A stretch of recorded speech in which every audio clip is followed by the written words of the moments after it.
लग्न झालं की आयुष्यभराची जबाबदारी येते आणि ईएमआय घेतला की दुसरं लग्नच झालं असं समजा.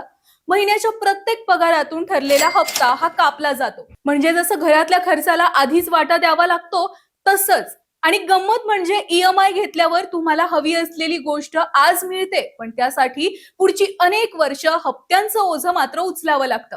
क्रेडिट कार्ड, गाडीचं कर्ज, घराचं कर्ज, प्रत्येक ईएमआय म्हणजे अजून एक नातं जे इतकं सहज तोडता येत नाही. म्हणूनच ईएमआय घेण्याआधी दोनदा विचार करा, ही गोष्ट खरंच गरजेची आहे का, की फक्त आपली इच्छा आहे. कारण एकदा ईएमआय सुरू झाले की तुमचं आर्थिक आयुष्य कायमचं बदलतं. म्हणून नियम ठेवा, तुमच्या मासिक पगाराच्या 30% पेक्षा जास्त ईएमआय कधीच नसावा. आणि शक्यतो गरज असेल तेव्हाच कर्ज घ्या. हौसेसाठी कर्ज नका घेऊ.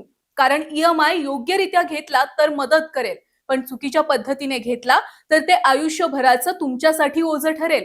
अशाच उपयुक्त आणि सोप्या आर्थिक माहितीसाठी अर्थक्रांतीला नक्की सबस्क्राईब करा.